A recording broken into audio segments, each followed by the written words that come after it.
And the show's live. Welcome to PDQ Live, How to Prevent Sysadmin Burnout with our hosts, Josh and Jordan. I think we're good hosts for this one because I believe Josh burned out weeks ago and I just hit the point. So You just Perfect. we, I'm still. Might be the best intro we've ever had. You think? I think so. Do you just Yeah. want me Just to do do that like every a week. radio host intro? we should keep that in, like Showmanship. when we put it up on YouTube. Don't cut that part out. Yeah, I'm We not need gonna. your- I'm need your already countdown. planning on not counting it. Just Okay, perfect. channeling Jimmy McGill here, guys. And go. You know, I do love how we're all kind of just dancing around this topic because it's actually kind of a serious topic, and we're avoiding it with humor, and I love it. Yeah, it is a serious topic, especially, I mean, Jordan, you have firsthand experience with this whole thing, and I'm excited to hear you kind of just dive into it and process it today. In the last 2 weeks, I've had 4 people that know me really well Yeah. make a comment about how unhappy I seem recently. Well, it's because we care about you. So man. I wasn't aware that I had burned out until I started researching it, and then like all these people are telling me. So it was, and this is like, my mom texted me randomly. She's like, "You don't seem happy on the webcast the last couple of weeks." I'm like, "That's a warning sign." Thanks, Mom. My wife told me I didn't seem as happy. Kelly Yeah. told me to start seeking therapy, and Martine said I look miserable. That's 4 people that know me real well. And they're all independent. independent, Yeah. just within a 2-week window. And then he Oh. went and visited WebMD, and it just all but confirmed it. I've got cancer. Yeah, right so- now. Let's let burnout. let's let this webcast be a little bit of therapy, group talk therapy, Let's do it. process some emotions. Well, by doing the research, I did learn something. Mhm. The majority of the signs of burnout is just who I am. So the existence of Jordan is a good sign that there's burnout. Okay. Mm. You've 'Cause been you- burnout since you were born. You've got anxiety, anger, and self-doubt. And I just feel like that's the core of who I am. Yeah. Those are the 3 pillars. That's the 3 major. There's other ones, but like those 3, like I feel like my entire life has just been burnout, and I just wasn't never told. Okay, but Jordan, Well, you've also developed the skills to counter those in your career. Yes. So Yeah, that self-deprecating humor that just Yes. is the perfect shield for self-doubt. Mm-hmm. Oh, it's fantastic. yeah. Like Tim, did the studio get some sysadmin burnout? Yes, it did. It did. It Oh. really did. Oh, Oh boy. Yeah, Tim, that's why I'm Ugh. drinking today, and I on the webcast. I don't usually drink on the webcast, but here we are. I was trying to supercharge it, so I was connecting parts of the motherboard with some metal. I truly don't think I've ever been as angry as I was this morning, ever, at this building, ever. Yeah, Ugh. I'll it just happens. Yeah, So- you're new. Luckily, there are some signs of burnout that if I ever hit those, then I know things are real bad. What are those? Insomnia and loss of appetite. Oh, really? Yeah. There's not a thing on earth that could stop me from napping and eating. yeah, I'm Hmm. the same way. But for me, it's the anxiety, right? Yeah, the anxiety, there are levels. I always have anxiety. Mhm. But there's levels, and it comes in waves for me. And Yeah. Mhm. I think the start of mine was when my daughter started playing the webcast around the house, and I couldn't get away from it. Oh, I can yeah. totally see that. So yeah. I couldn't get away from my own video, which I've gone 4 or 5 years without watching anything I've done, Mm-hmm. Yeah. and now I can't get away from it, and I think that's the start of it. But It's I don't, like this lack of separation now that you sort of need. well, because I'm not comfortable being public facing anything. You're And the, so J- you're the Johnny Depp of the IT world, and you're Mhm. young little Depp just discovered that Daddy's filmed a few things, and But it's cool that she's like a fan of you, but it's Yeah. also, it's like maybe just watch it on like your tablet or something. So I Yeah. tried moving down because we finished our basement. I have a TV down there. I tried moving to different areas, and she just follows me Mm-hmm. around the house playing she's me your on. biggest fan. Yeah, and I do appreciate that she is a fan, Yeah. and she's probably going to watch this and feel terrible. So I'll not let her watch this one Yeah. Yeah. because I Oh. do appreciate that she is my fan, but ignoring that I do anything that's public facing is a critical part of my mental health. Mm-hmm. I think for me, the next thing is other than anxiety is like boredom. Maybe I'm unique in that, but if I find myself like super bored at work, like I can't engage, Yeah. that's a giant red flag for me. Yeah, I think that's a good point. Yeah. I think the boredom where you're just like, the burnout is so much where you're just like, what do I even do? Like, It turns into Yeah. almost apathy. uh-huh. You're just like, whatever. Who and it's like a nice balance of not having too much, but also having enough. Mm-hmm. See, my body won't allow me to do that. I end up just leaving and bothering everybody else for a little bit until I'm not bored anymore. Well, I mean, yeah, we're kind of getting into coping skills for it, right? And Exactly. sounds like that's one of yours is you go find something else, something different than the normal Yeah, grind. and Chase's is social interaction, Always. and vodka and Red Bull, or no, whiskey and Red Bull, right? Yes, sir. And Hey, I thought we were going to talk about healthy coping here. hey, You're on a show. I'm not here we're to tell drinking Chase. at 9:30 in the morning. Yeah, if that's what you need, that's what you need. Who's to But say this isn't healthy? There's only so much. Well, we don't go there. Yeah. Marcel, how do you burn out working 4-day work weeks? Which is an excellent question. that is an excellent question. So for me, it's not the stress of the job. It is, it's a careful dance of ignoring that I do anything public. Like I'll show up and I'll do this, and then I won't acknowledge that it ever happened. Mm-hmm. And so that's how I avoid it. But it's not Yeah. not the workload or anything for me. It's what I do is counter to my core existence. I've always believed that I should just be put in a dark basement and I'll make crap run. Yeah, I see that. But so when it comes to, so we have our outline here. Yeah. Other things are, like you said, Josh, loss of interest, Oh, yeah. chronic Huge. fatigue. So just like you get to work and you're just like, oh, tired. And it's just not exciting anymore, Mm-hmm. right? And kind of to what Marcel's saying, how do you only burn out only working 4 days a week? That's not necessarily the amount of time. Like I think it's a inverse correlation of time versus burnout, Mm-hmm. because if I'm doing something I'm actively engaged in and I'm loving it, and I don't have this external stress, I could spend 80, 90, 120 hours a week on it, Mm-hmm. and I'm not going to get burnt out. Yeah. But it's those tasks that do burn you out because they're either repetitive or they're just like, why am I dealing with this? And even if it's just 4 days a week, sometimes like you end up working more hours on that thing during those 4 days. Yep. And it might not even necessarily be that in many cases. Is like, I think sysadmins in general, whether we want to admit it or not, are a little bit of people pleasers, mm, even though we might be introverted about it at times. So we're constantly telling people yes, mm-hmm. and it's just more and more and more, and it's really hard if you're a people pleaser to say no. That's a good point. Yeah. You just get overloaded and like finally come to a breaking point where it's like, I need to like maybe like think about myself here for a minute. Especially in the positions that like you guys have, like saying no feels like you're not doing your job. Yeah. So it's like you can't say no almost. It seems wrong. That's where high quality management comes in, There you because go. the employees won't say no. And the manager, when they see too many yeses, will go in and they'll help. Mm-hmm. That's smart. Kelly has said no for me so many times. It's fantastic. Yeah. Yeah, part Yeah, of the way of not of or part of the reason you don't want to say no is that a lot of us are problem solvers. It's like it could be, but like I want this to be a yes, so let's find a solution for this for it to work.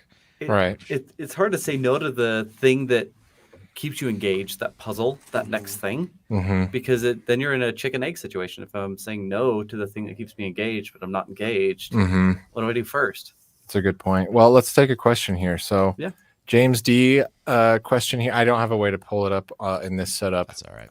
but James D asks, how do you all deal with not wanting to make changes because you know that it will likely break something and it will take you time you don't have to fix?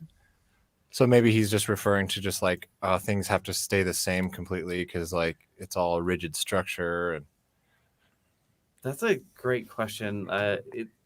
For me, having a team that I can depend on is huge. Mhm. And Yet you're stuck with Austin. I am. But, even if we do decide to make a change and it's more hours, the group of people that you surround yourself with makes night and day difference. And that doesn't Yeah. necessarily have to be IT people.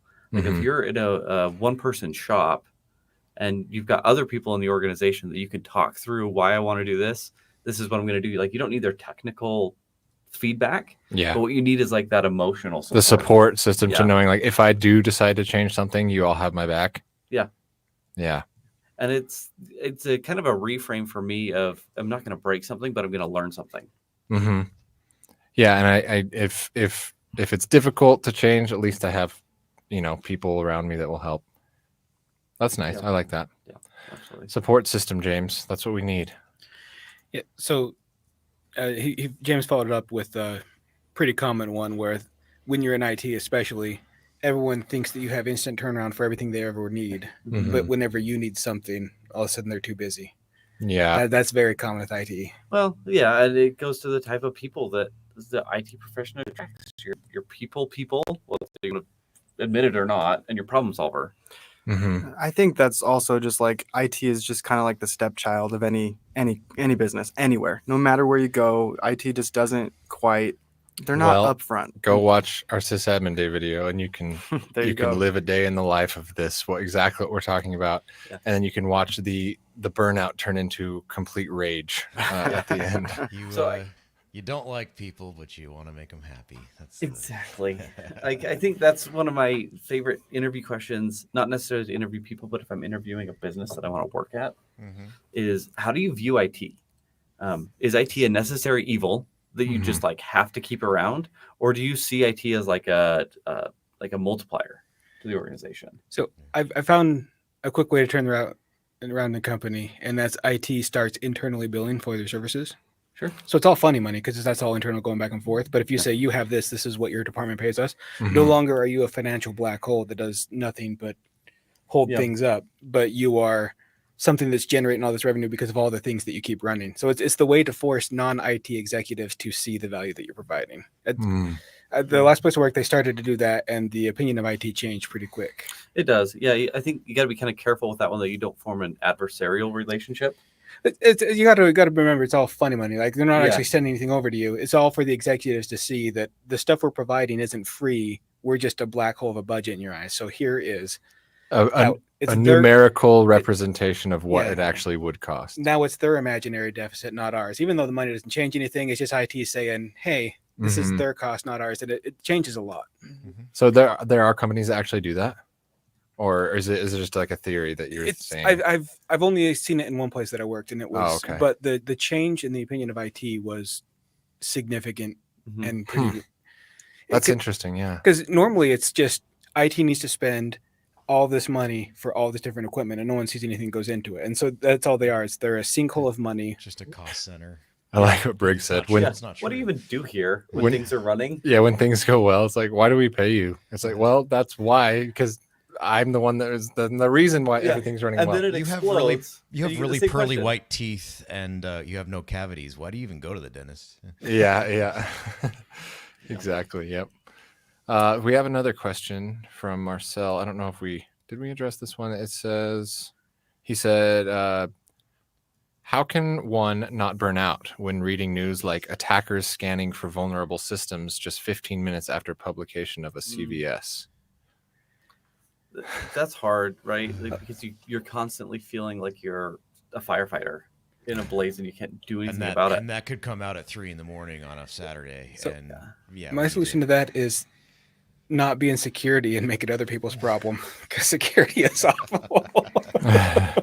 I guess that kind of does go with the territory of the position, doesn't it? It does go a little bit, but there was one earlier this week. Mm-hmm. They successfully turned SATA cables into an antenna. So close enough they could actually get over an air gap using a SATA cable as an antenna to connect. That's so cool. Is it cool, or is that? It's evil but cool. That sounds wild. It's like a movie villain type of No, thing. that is something that you watch a movie and you look at the tech and you're like, there's no way that's possible. Like that's not a thing. That's some writer came up with that. Yeah. No, that's like that's something out of like Ocean's 11. You're like you're putting little clips on those cables and reading the RJ45s from what? From like the electrical signal like pumping out of the wire. Similar to that. You're like, weird. You can affect the signal with power, so I imagine you can do something with it, and it's crazy that they can tap into it. It's not a long range thing, so it's not like it's a massive vulnerability, but the fact that it has started, like that someone has successfully done that is what's next. That's fun. I mean, So Yeah. it begs the Kinda- question of for our security guy, does he gets hired and he asks, "Do I get a gun?" I think to more like answer Marcel's question head on, at least from my experience, is like you just assume that it's a constant. Like Mhm. it is just a constant. And if you're paying attention to like you should, yes, pay attention to everything, but you can't let it overwhelm you because there will always be something else. There's always something next in line. Mm-hmm. And so you just kind of reframe your entire response to everything as I'm assuming this is going to happen. Yeah. This is the ocean that I live in, and I'm not going to change it. I'm not going to stop it. I can't fix it. Yeah. Got to create that callus. Yeah, more or less. So let's go into maybe a bit of how to prevent these feelings of burnout. And We want to move on to positive things. yeah, like how do we stop this from creeping in on us? But I want to commiserate more. I mean, we can do as much commiserating as we want. So I think a big one, and this is difficult for IT because a lot of times they're not real people in people's minds. They're there to fix the issue instantly. Is set boundaries. Mhm. Block out your calendar and make people adhere to the block calendar. Make sure that there's like no one just walks into your section and says, "Hey, I need this." They have to follow procedure, so there's a ticket. That's important because it makes it so you're hassled less often, and it also leaves proof of work. Mhm. Definitely. There was a brief stint that I was interested in like product management. Like I thought that was a cool thing. And I was like, oh, this is kind of cool. I like this. Mhm. And the one thing that has really stuck with me from all of that is you have to learn how to say no, but reframe it in a different way. It's easier to say yes, but. So people are going to ask you for things all of the time. And the answer can always be yes, but then I have to drop this, or yes, I have to drop this. And then that reframes the entire conversation from that point forward Mhm. of I want to help you, but I have all these other things going on. So help me prioritize. What do you think is in here? Yeah. The, And the then more that's asked of you, the more you have to prioritize. Yeah. And then for the executives, right? Because those conversations are always harder to have. I forget what his name is, but he said, I give executives a single silver bullet once a quarter. Like you can use this as like an emergency. Yep. This is your one. This is your one priority ask. This is your one project this quarter. Are you sure you want to use it on this? Mm-hmm. And then that usually helps those like drop everything emergency. But then he says, I'd like another silver bullet or you're fired. Yeah, I can listen. I can afford a whole box. So Yeah. give me a whole box. Yeah, but that's the other part is a lot of them. Like another one of the solutions is talk to your business. Say, here's what's wrong. Here's what I need. Mm-hmm. And if they don't work with you, the nice thing about IT is there's a lot of availability. Yeah. Yeah. I mean, that's always the ultimate, right? So if you're burning out and you have an executive say, "I don't care, do it anyway," yeah, Go find another executive that doesn't say that. yeah. Yeah. Break all that. It is Rich Mironov. Okay. Nice. Yeah. Let's see. We had another question from James D. How to recover from burnout when you're already like super, super into that condition. That could be an end thing. Like at the end, we could revisit this, or I don't know if you have any thoughts now. But So I think I know the major one that's actually causing mine. Yeah. And I just am pushing off the actual cure. And it was that I didn't say no. So I have the webcast, I'm doing the podcast, I'm trying to do some writing and some videos. And then they came to me and said, "Hey, can you do the monthly PowerShell meetup?" Which I'm doing, but I'm doing a horrible job.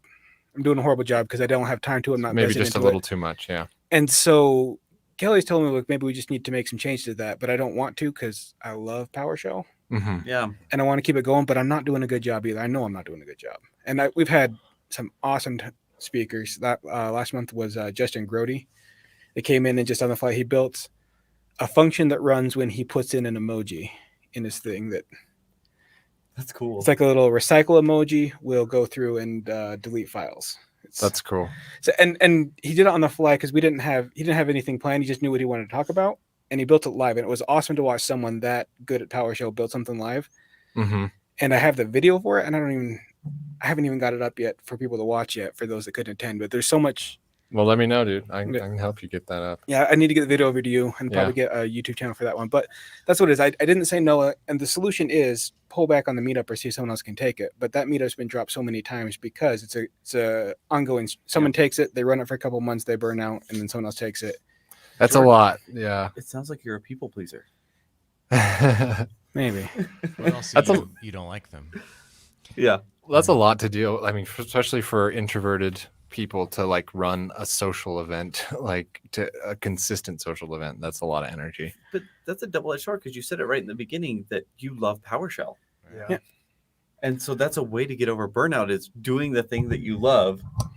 But the way True. that PowerShell is But the framed in- logistical work of organizing a thing And- with a bunch of people and like, So, Yeah. and that one I'm doing it. So I reached out to Justin and he said he'd help me out and talk, which I really appreciate. Mhm. And for that hour that he was talking, like I learned a lot of cool things. He built a dad joke API live. It was it was a lot of really cool stuff in PowerShell. And while I was in there, it's like, this is awesome. And so some things I took away that I want to implement, but then once I'm done, it's over. And then there's way more that goes into building the next one. Yeah. So I guess to answer I went way off on the question on how do you cure it is you have to probably figure out what pushed you over the edge, what hit you to that point, and either find a better solution for that or find if someone else can help you take that load. Because you got to the burnout because of too much or too varied. Yeah. mhm. So the solution is to dial it back in, and you're just going to need support. Well, and I think you got to find that right support because there are people that do love the logistical side of that. Like Mhm. you love the PowerShell. There's someone in this world that loves putting those events together. And Yeah. they're getting burnout from having to find the content and Mhm. stuff like that. So it's just maybe like you just need help on the organization side. I wasn't in a good place to pick it up on the first. Yeah. But Mm-hmm. we really wanted that. We wanted the meetup. We think there's a lot of value there. And You got to play to strengths, right? yeah, so that would even Kelly said after, it's like, I wish they'd talked to me first because I would have told him no. Yeah. It's one of those things. I think the other thing that's getting brought up in the chat a lot is avoiding burnout and recovering from burnout is just having the conversation about it, like we're doing now, and having Acknowledging that it's there. Yeah. and the community that you can find that understands what that burnout is. Yeah. Yeah. James says, Jordan, I hear that from people who run free training seminars for certifications. They love it, but don't have time and always look for replacements. So It's like, I think there's a lot of value there, especially during the pandemic. A lot of the PowerShell meetups went away. I think the Research Triangle one, and there's one in New York that kept going, and everyone else shut down. Really? So we're trying to get those back up. Florida's up and running. Someone just started one in Frankfurt, Germany. mhm. That I'd be curious to attend, but the time gap makes that a little bit difficult. Makes it kind of hard. And so I think San Francisco is looking to stand one up as well. So the meetups are coming back, and I wanted to be in on that. But man, it's just sometimes it's too much. Mhm. I feel like you guys are missing like one of the most common, like easy ways to recover from burnout. Tell us, Jace, what is it? Take a break. Take a break. Like I know it's hard for a lot of people to take breaks, money, or if they just don't have the ability to leave their work, like Kelly. But but you know, I mean, I don't mean like take like a 2-day break or Like you whatever. take a vacation. I mean, take a break where when you come back, you are like, do I remember how to do this job? Mhm. Like you need one of those kind of breaks. Where you That- just don't think about it for like right at least like 5 a days. week or two, or 5 days, even if you whatever. A break is always a really good way for me. That one can be particularly hard for IT, Mm-hmm. It is. especially if you're a one-man shop. Like, how do you actually take a vacation? Oh, exactly. Yeah. I took 4 calls for the same issue on my honeymoon.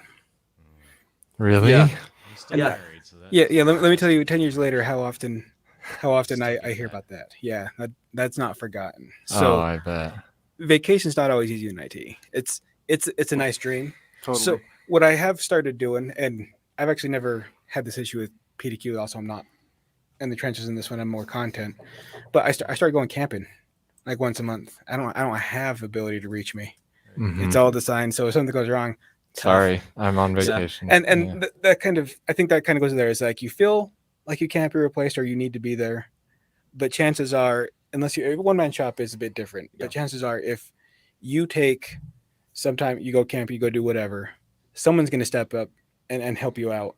And maybe that's more the point of the vacation is to make it so they're not putting all of the Eggs out in of a work basket. times on your time. Yeah, you got to shift it. Yeah, and like there's like tactical things you can do to help make that work. Like there's MSPs out there that'll do contract work. They'll pick that up as your backup when you're gone. Mm. Like it's not going to be fantastic, but they'll help with the help desk stuff that comes in that you don't need to be dealing with. Yeah. It says another one here we have on our list is seek support from your employer. Mm-hmm. And so a good employer should be motivated to help you avoid burnout. So I think just sitting down and telling your boss or your manager, like, this is what's happening. I feel like crap. Like, let's talk about it. And Mm-hmm. here's one thing that no one wants to really talk about.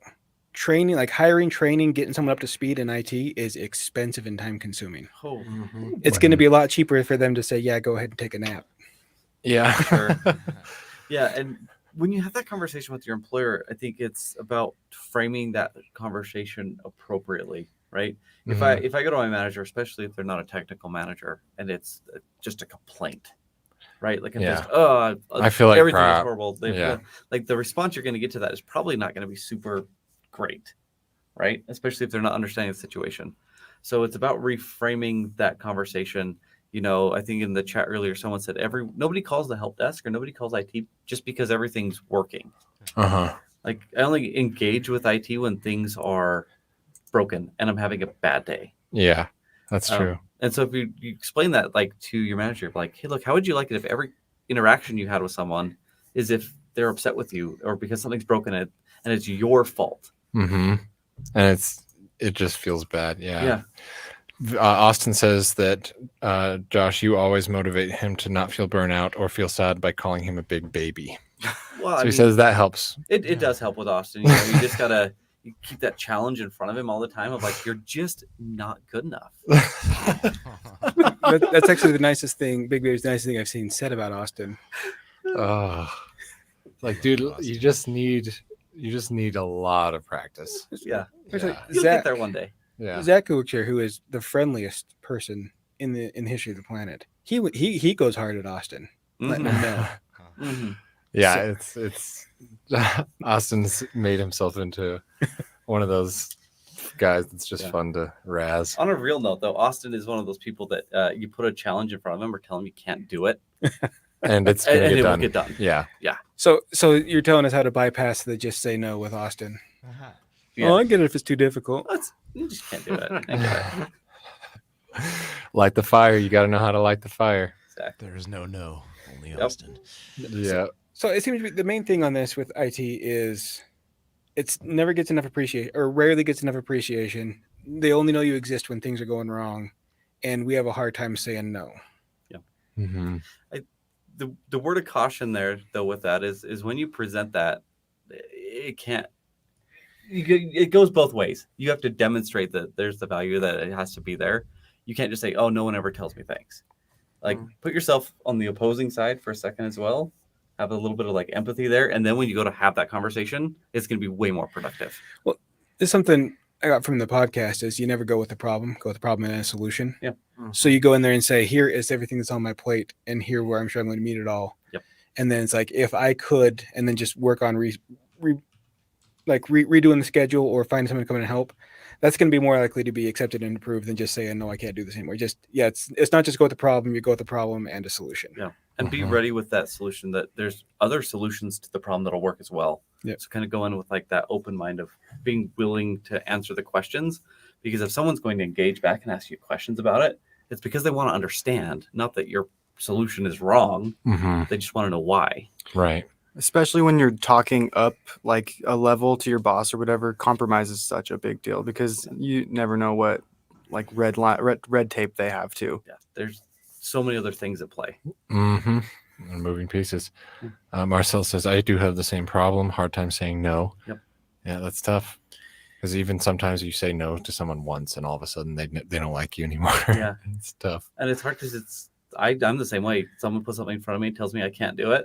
Like there's something in my brain that's like, watch me. So I'm pretty eloquent. I don't have the words for how little I care for someone that gets upset that I can't do something for them one time. Really?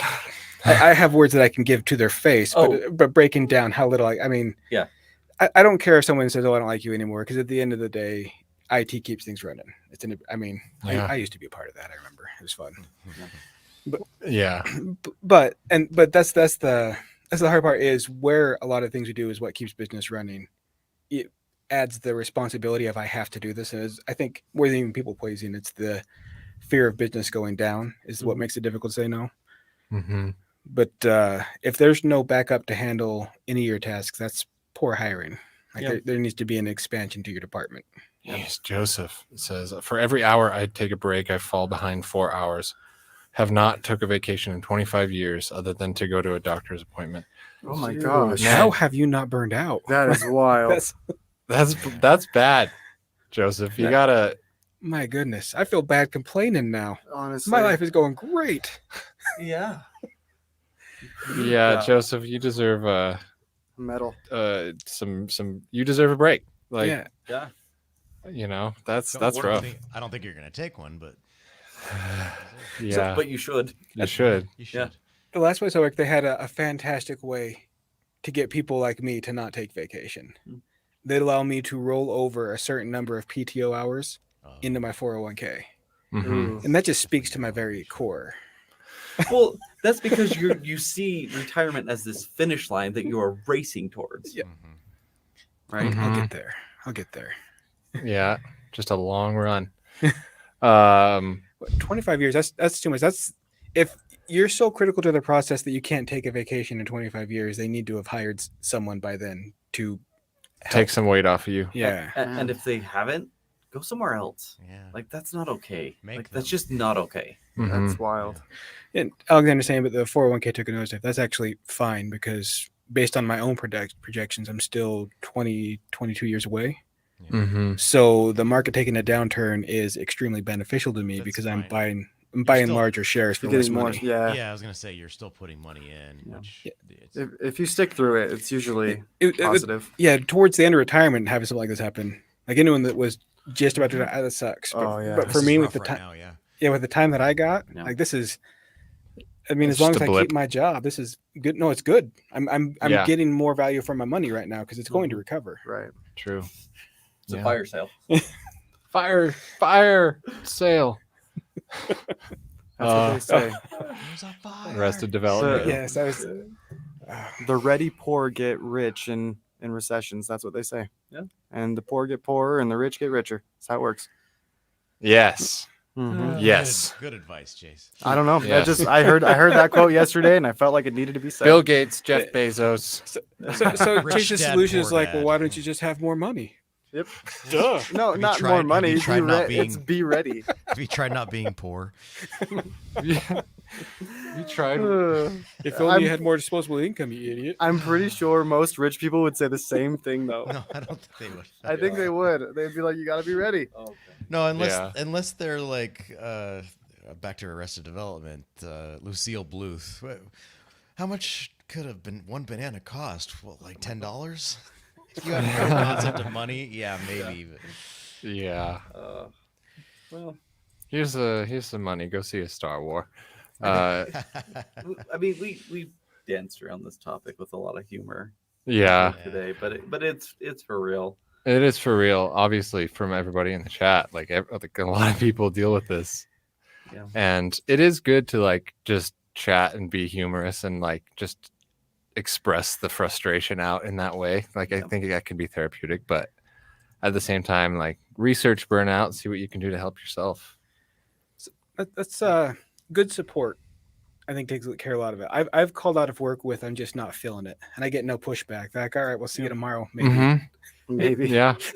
And that's good. It takes a fair bit of like introspection to Mhm. figure out you and how you work and your burnout, what you're going to take. So take the minute to just And how to fix it. Yeah.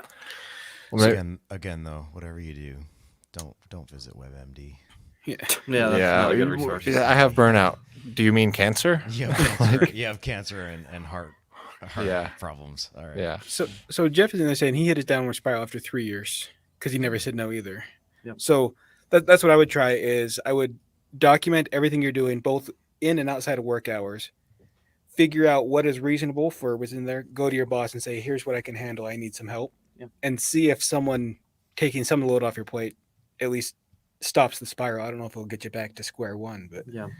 I can do Mhm. this, but I have to drop that. Like, help me prioritize what's more important here. yep. Go in there, document all the work you're doing. Go in with problem and solution.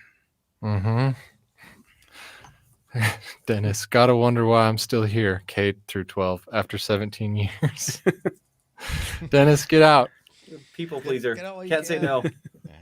No, there's been a lot of really good anecdotes and points in the chat today. Well, that's what we figured is burnout's everywhere, but IT's particular, just because. Yeah. When was the last time you're working in IT and somebody said, "Hey, you guys done a fantastic day. Thanks for your 99.99% uptime." Mhm. I feel here at this building it's a little different for you guys though. You guys kind of have the dream. We do, right? So many people in this building, in this organization, get it. Oh yeah. Whether they've done the job or not, they get it, or at least get enough of it to know. To know like what's taboo and what's rude to ask of your IT professional, and Well, Yeah. I think it also does help that this is a company like for sysadmins by sysadmins, so they're you Yep. know it's a mutual hired respect. that in mind. But we understand like that you're not always going to get that. Dennis, K through 12, they're not. The gonna principal understand. doesn't care. It's definitely not a school for sysadmins by sysadmins. They're say, hey, we need this done. We need it done right now, and we don't want to take no for an answer. So Our students need to play Bridge Builder in their class. Get on it, I used to love that Dennis. game. we need shortcut links to TikTok. Get on this right now. Oh my goodness. Let's go. That's a Yeah. real thing. That's a real thing, by the way. It's Too real. I'm sure it is. It's in Windows 11. I was looking Yeah. at- someone posted something about it being in Windows 11, the Home Edition. You know how you've got like the Bubble Breaker app and the Candy Crush, and now TikTok is included in that. Yeah. Wow. Welcome to 2022. Yep. TikTok's kind of a big deal right now. Hate to say it, but it is. Melting our brains and taking over at the same time. There's good things about it too. There's like a ton of like mental health content on there that's like really beneficial that my wife watches, and I thrive on recipes from TikTok. there's a lot of stuff. There's a lot of crap, but there's a lot of good too. So Yeah. So Bill actually just gave me a thing for my own anxiety I never even thought of. I'm talking to peers, not public. Yeah. Mm. Hey, I never that's even good. thought of that. I'm actually going to make an effort to add that to my thought process and see if it starts correcting. Because That's a good. I am talking to other IT people, mhm. That's Yeah. true. yeah, and if I'm wrong, IT people aren't. I mean, they'll make fun of me, but they'll also come up with, "And here's the answer," which is even better. Yeah. You're wrong, and this is why, and Yeah. it's funny. I'm willing to accept the "you're wrong" if it comes with the answer. If it's just "you're wrong," it's like, well, I'm going to need you need some I documentation. need Yeah. some evidence Yeah. Yeah, to and back up that point. Yeah, so thank you for that. I'm going to try to add that. Mhm. for John asking about, as a lazy IT person, a good IT person. Yes. In my opinion, yes, when it comes to process and the technical. When it comes to the soft skills, no. If it it's it depends. like Briggs said, if it's the good lazy, not the bad lazy. Yeah. Meaning if it's you did all the work up front and everything's automated. Well, so there's an old general that classifies people as there's smart, stupid, lazy, and motivated. Yep. And there's a place for everyone except for motivated and stupid. But smart and lazy is leadership because they're going to find the easiest solution that works the best. Okay, I like that. That's an interesting But the thing. problem is that they'll do it over and over again because they don't either want to or don't know how to automate the process. Yep. That seems to be the case of like, oh, I'm doing this thing over and over again. There's got to be a solution for me to like avoid it, but still have it done. Mhm. And, My and you continually build that and build that and build that, and you have this enormous like core of all of these, this force multiplier of like what you've done over the course of your job or your career, and it may not look like you're doing anything at the moment, but you've got all of these processes, and you're working on other stuff that you're building to do more of that. So Definitely. it does come into the laziness aspect. Yeah. Of it. We're coming to the end here of our time today, but we have one more bullet point that I'm curious about on our outline here. It says, so for one of the how to prevents, we have talk to the community, sub point. This one backfired on me. Yeah. I want to know what's the story there. Well, so the talking to the community is basically what I do every day, but Bill just fixed it. Yeah. So it didn't backfire. I just was thinking about it the wrong way. Bill, so remember that we're your peers, not the public. Yeah. So it backfired because I've been reaching out to the community a lot, Yeah. I mean, mostly talking at. Talking instead at. of with. Although the chat, I've actually enjoyed the podcast room because I can be way more involved in the chat. It's been, it's been I nice. think for we that should one. do these more often. I like this. It's a nice This- feel. this- It's a This actually worked out really well for this format. I'm kind of, I don't like to say that I'm glad that the computer went down because I'm not, but it felt like not- more of a conversational I'm podcast, not which happy is about that at and- all. But which is perfect for this. Yeah. Yeah. What we've learned is after this, when we put in a ticket to ask Josh to fix it, he's going to say no. There you go. And we'll understand No, why this I'm, time. I'm not going to say no. I'm going to say yes. But but No, please But I'll do don't. it when I dang well please. All right. Well, So, well, any last thoughts from anybody? Or we wrap it up. oh, just my apology to our IT department because I've never put in a ticket. I just constantly run up there and say everything's on fire. Yeah, that's a no. Don't do that. it's okay. Yes. We giggle when Chase does it Oh. because he comes up like dripping sweat, so we all kind of laugh. his enthusiasm All is, right, is so good. you put the work in just Yeah. by running here. I tried troubleshooting before I ran up there. I will. That's all I'll say. I It's- did my best. It's a 75,000 square foot building, and he makes it from the two polar opposite ends in about a minute. Yep. Like, you Yeah. put in the work. You don't have to His- print a ticket. His energy is second to none. Yeah. Chase, you burn a lot of calories running up in this down the stairs in this building. It's a goal of mine actually every day. Keeps you thin. All right. Well- Well, hopefully people feel a little bit better, or at least they have a plan of attack. The main goal of this is we want people to realize if they're starting to burn out, to catch it early, and if they're to that point, at least one takeaway that they can try to make a correction. I've got one from it too, which is fantastic. I'm excited about that. Yeah. Absolutely. And Devin, we're so glad that this was therapeutic for you. Marcel, we love you too. It sounds like this was helpful for people. We should do it Yeah, more, we should. right? Okay. Well, we're pdq.com. Josh, Jordan, Chase, Jake, and we'll catch you next week. Let's do it again. All right. Yeah. Forget about me. See ya. Yeah. JJ. And JJ is also here. I apologize, JJ. Love you too, buddy. All right, guys. We'll talk to you soon. See ya. Like, All right.